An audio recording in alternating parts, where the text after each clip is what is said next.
They say you always remember the moment you realize you're truly alone. For me, it was Christmas afternoon, at the edge of a dinner table set for 12, where one chair was placed just slightly farther away. Mine. The restaurant was exquisite. A seaside estate converted into an upscale dining space. White linen draped tables, winter garlands strung with fairy lights, and the scent of rosemary, cinnamon, and roasted duck drifting from the open kitchen. The kind of place that looked like it belonged on a holiday magazine cover. But as I stood at the entrance, I felt like a misplaced object in a picture-perfect painting. Olivia, my wife of 6 years, was pouring wine for her father, Harold. She didn't notice me arrive. Or maybe she did, and chose not to react. Her father, commanding in every movement, chuckled over something Julianne had said. Cameron, the oldest sibling, was recounting a story with theatrical flair that made the whole table laugh. I moved silently, unnoticed, past the garlanded archway and sat in the chair they'd clearly hoped I wouldn't claim. The one that had no name card, no wine poured, no greeting waiting. I used to think maybe I was imagining it, that the long silences, the cold smiles, the missing invitations, maybe they were oversights. Maybe I hadn't tried hard enough. I brought gifts. I offered help. I even adapted Harold's exact stuffing recipe last Thanksgiving to impress him. He never tasted it. But that day, the coldness wasn't in my head. It was in the air, in every glance not given, in every Merry Christmas that floated past me, like I was a ghost at my own family's table. Dinner was served, a roast turkey placed like a crown jewel at the center, flanked by dishes that had clearly been prepared with care. Plates passed around, wine glasses clinked, and still, no one spoke to me, until Harold raised his fork for silence. Before dessert, he said, voice ringing like an MC's, at a gala, we've got a few surprises. He reached under the table and produced a series of gift bags, each carefully wrapped in deep maroon, names embroidered in gold. To Cameron, he said, handing over what looked like an Italian leather satchel. For Julianne, he added with a smile, giving her a thick envelope tied in a silk ribbon, the spa package we spoke about last month. And for Olivia, he said with a wink, your favorite whiskey, just like we used to share. They opened their gifts with gasps and thank yous. Olivia leaned across to kiss her father's cheek. I waited, quietly, not even blinking, and then Harold turned to me, eyes glinting. Oh, he said. I didn't get to yours, Evan. Must have. Slipped my mind. The laughter that followed wasn't loud, but it didn't have to be. It sliced clean. Even Olivia chuckled, softly. Like I was just another punchline in a family running on inside jokes and cold hierarchy. I picked up my wine glass, took a slow sip. Then I said, calmly, good thing I didn't forget yours. The laughter stopped. Forks paused. Cameron frowned. Julianne tilted her head. Harold looked directly at me. What's that supposed to mean? I reached down beside my chair and retrieved a box. Silver wrapping, red bow. Nothing flashy. Nothing loud. I stood, walked it over, and placed it gently in front of Harold. Merry Christmas, the first said. From the one seat you've always hoped would stay empty. Then I sat back down. For the first time in years, they were the ones who didn't know what to say. I savored that silence like a first sip of perfectly steeped tea. And that was only the beginning. For a man who prided himself on control, Harold's hands shook as he untied the red ribbon. The silver wrapping crinkled softly in the quiet, like distant thunder before the storm. Cameron leaned in from across the table. Julianne sat upright, her wine glass frozen midair. Olivia looked confused, but not yet concerned. They didn't know what was coming, but Harold did. Not all of it, not yet, but enough to feel the ice start to creep up the back of his neck. He opened the box and pulled out the contents. A thick envelope stuffed with documents and a small black USB drive, the kind you might mistake for just another office tool. Nothing dramatic, nothing sparkly, just truth, printed and coded. What is this? He asked, his voice low, with the kind of tremble a man uses when he still thinks he can manage what's coming. I leaned forward slightly, my voice calm and even. Financial records from your company, and a few, let's call them inconsistencies. Julianne was the first to break the silence. Wait, is this a joke? No, I said. It's a record of underreported income. For 7 years. including 3 with evidence of personal withdrawals masked as company expenses. Cameron scoffed. Come on. There's no way, Dad. Check the IRS filings. I cut in pine pages 12 to 23 and cross-reference the dates with the payments for the spa trip last summer, the renovations to your ski property, and the flights to Nice. All booked through the company account, all listed under consulting expenses. Harold's face drained of color. Julianne reached for the papers with trembling fingers. Her eyes scanned rapidly, flipping from one sheet to the next. Is this real? You told me the company was struggling, Cameron said slowly, the realization dawning in pieces. You said you couldn't help me refinance the house.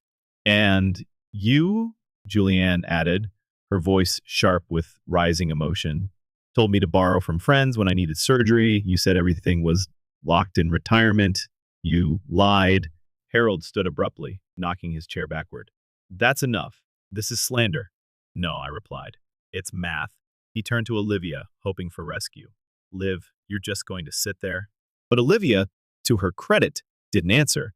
She looked between the pages, between her siblings, and finally at me. I couldn't read her expression. Not yet. Where did you get this? Harold barked. You went digging? I'm a teacher, I said plainly. But I know how to read. I saw the inconsistencies. I traced the patterns. You used your business to fund a second life and covered it with spreadsheets and blind trust. Cameron pushed his chair back. You've been hiding money from us. Harold pointed a trembling finger at me. You had no right. I had every right, I said, steel tightening in my voice. When you decided to exclude me from your family, but not from your schemes. When you laughed in my face and expected silence. When you used Christmas to humiliate me. That's when you lost the right to my patience. Julianne found a single line near the back of the file and gasped. This is Dad's retirement account. I nodded slowly. You withdrew nearly $80,000 without telling Rita or your kids. I was going to pay it back, Harold snapped, desperation cracking through the facade. With what? I asked. Cooking tips? More fake invoices? You didn't just cheat the government. You cheated your family. The silence that followed wasn't shock anymore. It was betrayal. Raw, heavy, real. Julianne looked like she'd been slapped. Cameron's hands were fists on the table. Olivia just stared at Harold, her wine glass untouched. And Harold? He finally stopped talking, not out of guilt, but out of fear. Because for the first time in his life, the lies weren't enough. There's a kind of silence that isn't really silence at all. It's tension tightening like piano wire between every person in the room. That's what filled the restaurant. No one moved. Harold stood beside the fallen chair, face pale, hand gripping the backrest like it could anchor him to his position, like the truth might lose power if he stood taller. But even height can't shield shame. Julianne was the first to speak. You told me you were broke, she said, voice trembling. You said there was no money when I asked for help with the down payment, Cameron added. And when I tried to get a business loan, you said the company had taken a hit and couldn't co-sign. Harold didn't answer. His mouth opened once, twice, but no words came out. So I answered for him. He moved money into a private account in his name, multiple wire transfers disguised as vendor payouts. Most of it routed through a second company he never declared, a shell company with one name on the registry, Harold Whitmore. Julianne's jaw clenched. A shell company? Used to pull cash from the books without raising red flags, until I noticed a duplicate invoice that had the wrong logo. Harold snapped then. You're not even part of this family. The room froze. The words hung heavy. Olivia flinched. I met his stare, not blinking. And yet, here I am, the only one who saw it all. Olivia finally stood, pushing her chair back. Dad, is it true? You don't understand, Harold said. I did what I had to do to keep everything together. You think this family runs on kindness? It runs on structure, on stability. No, Cameron said, standing now too. It runs on lies. And you've been feeding us those for years. Julianne flipped through more pages, stopping suddenly. Wait, she whispered. You pulled money from Mom's retirement fund? Olivia's breath caught. Rita's account, I said quietly. Yes, 42,000. And then you lied about saving for her medical care when she needed treatment last year. Julianne turned sharply. Dad, is that why we canceled the Hawaii trip? Because you told us insurance didn't cover her treatment. She didn't need to know, Harold said, voice cracking. None of you did. I was protecting you. No, Olivia whispered. You were protecting yourself. Cameron picked up the USB and slammed it on the table. You've been stealing. From your wife. From your kids. From everyone. Harold tried to speak but stumbled back a step, gripping the table now, his knuckles bone white, his breath hitched. And then it happened. He collapsed. One sharp exhale, then nothing. He dropped like a cut rope. Cameron reached him first, grabbing his shoulders. Julianne screamed. Olivia rushed to the other side, frozen in place. I had already pulled out my phone. Call 911, I said. He's not breathing right. Julianne's hands were shaking as she dialed. Her voice trembled while she gave the dispatcher the address, the name, the symptoms. The entire restaurant had gone silent. Background music paused. Even the flickering candlelight felt dimmer. Cameron cradled Harold's head while Olivia tried to find his pulse. I moved toward the entrance to wave the medics in when they arrived. Within minutes, the room erupted with motion. 2 EMTs rushed in, efficient and direct. They placed oxygen over Harold's mouth and rolled him onto a stretcher. Rita, who had been quietly sitting near the back, appeared like a ghost, her hand flying to her mouth when she saw him. What happened? She cried. Heart attack, Olivia said hoarsely. He just collapsed. They loaded him into the ambulance. Rita climbed in beside him. Olivia stayed behind, numb. Julianne sat at the table, papers scattered in front of her like a broken puzzle. Cameron paced, jaw tight, fists clenched. Nobody said a word to me. They didn't need to. Later that night, we all ended up in the waiting room of Massachusetts General, surrounded by machines that beeped in sterile rhythms and air that smelled like antiseptic and despair. The doctor eventually came out. He's stable for now, he said, but the damage is extensive. This wasn't his first cardiac episode, just the worst. He looked at all of us. Keep the stress low. If there are unresolved tensions, you might want to handle them carefully. And then he left. A nurse passed by. I watched her disappear around the corner before I sat down next to Olivia. She didn't look at me, just whispered, You didn't have to do it like this. I turned my head slowly. Do what? Expose him, on Christmas. I stared at the linoleum floor. So, it's not what he did, that's the problem. It's when I told you, you could have waited, she said. No, I said, calm but sharp. I waited for 6 years. I stayed silent while your father undermined me, mocked me, ignored me. I watched you sit beside him, smiling through every dinner, every insult, every absence. I waited while your family celebrated around me like I didn't exist. She flinched, but didn't argue. Julianne approached slowly, standing in front of us. Evan, she said softly, is all of this really true? I nodded. Every number, every page. She looked down. Then thank you. Those words shouldn't have hit as hard as they did, but they did. I've always believed that some truths don't come crashing down. They seep, slow and thick, into the cracks until the whole foundation gives way. That's exactly what happened in the days after Harold's collapse. He survived, but everything else didn't. The morning after Christmas, I was sitting in my apartment, staring at the rain streaking down the window, when my phone buzzed. Not a call, not a message, a headline. Local business owner investigated for fraud, accused of embezzling retirement funds. There was a blurry photo of Harold being wheeled into an ambulance. The article had no official comment, but the leak had begun. I didn't send it. But someone did. Later that afternoon, Julianne texted me. I gave the file to the IRS. It's time. I replied with one word. Good. By New Year's Day, things moved fast. Harold's name was flagged on 3 separate financial oversight reports. An audit began. Cameron filed a civil suit to block the liquidation of family funds. Julianne cut off contact with her father altogether. Rita, still quiet and shaken, filed for separation. But the most unexpected fallout came from Olivia.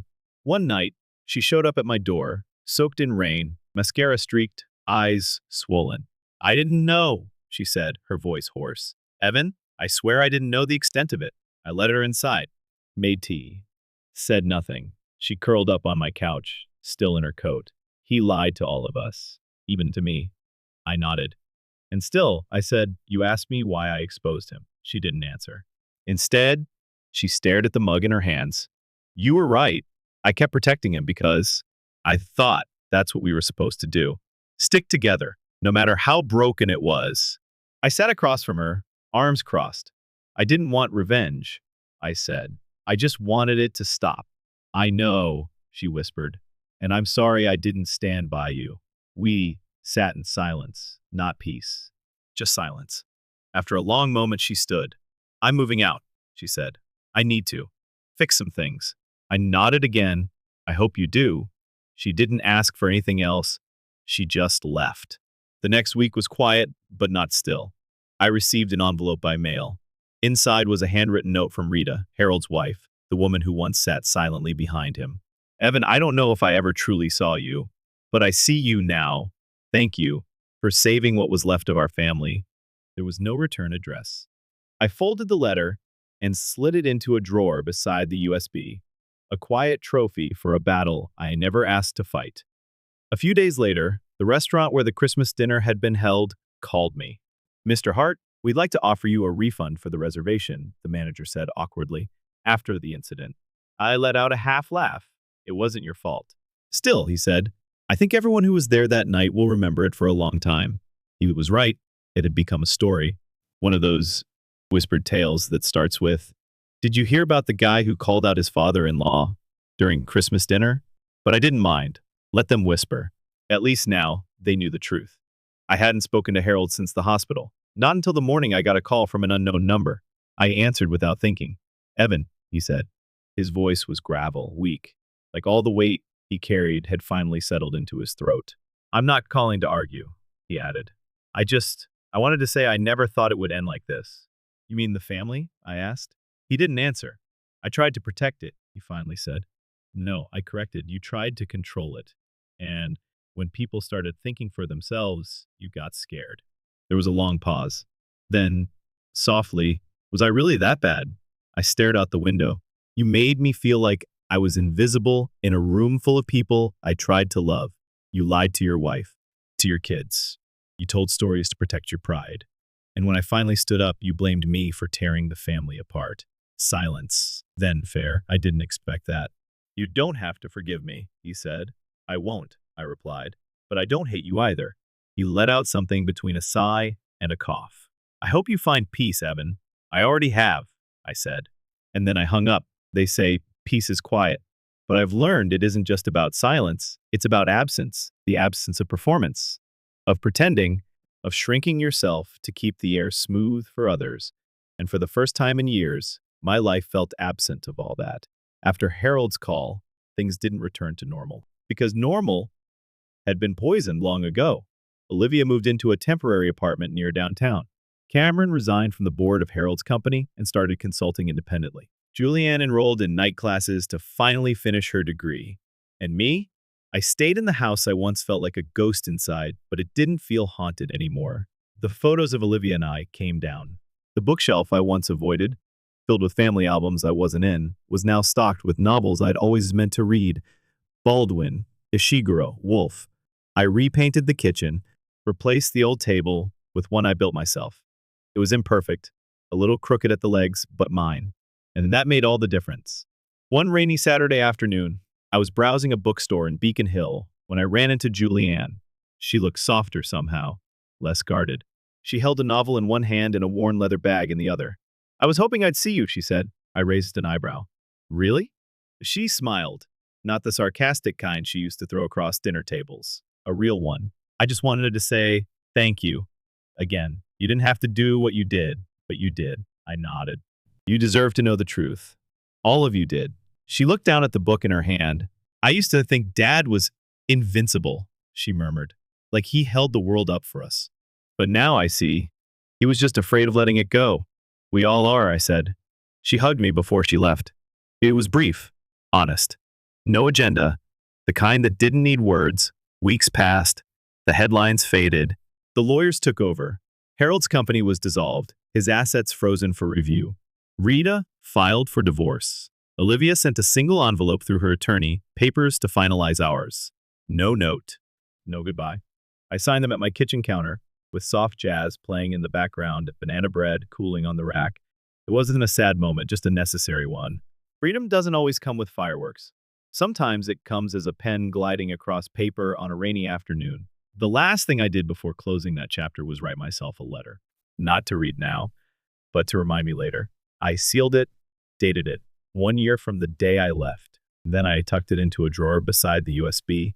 That started it all. That tiny black stick, now just a reminder of what truth can weigh and what it can free. Spring arrived early that year. One morning, I stood on the porch with coffee in hand, watching golden sunlight slide across the dew-wet grass. The air was still, birds starting to return, and the sky brushed in soft blue. I wasn't waiting for anything anymore. Not for acceptance. Not for applause. Not for some version of love I had to earn by dimming myself. I had stopped asking why didn't they see me. Now, I asked, why did I wait so long to see myself? And I didn't need the answer, because I was already standing in it. A few weeks later, I started teaching a creative writing course at the local community college. It wasn't glamorous, but it was something I believed in, helping people find the words they were told not to speak. On the first day, I wrote on the whiteboard, "Tell the truth, even when it shakes the room." A young woman in the front row raised her hand and asked, "What if the truth ruins everything?" I smiled. Then it probably needed to be ruined. I still get the occasional email from Olivia. Short, polite, businesslike. We don't talk about the past. We don't talk about anything really. And that's okay. Some people are meant to be part of your growth, not your future.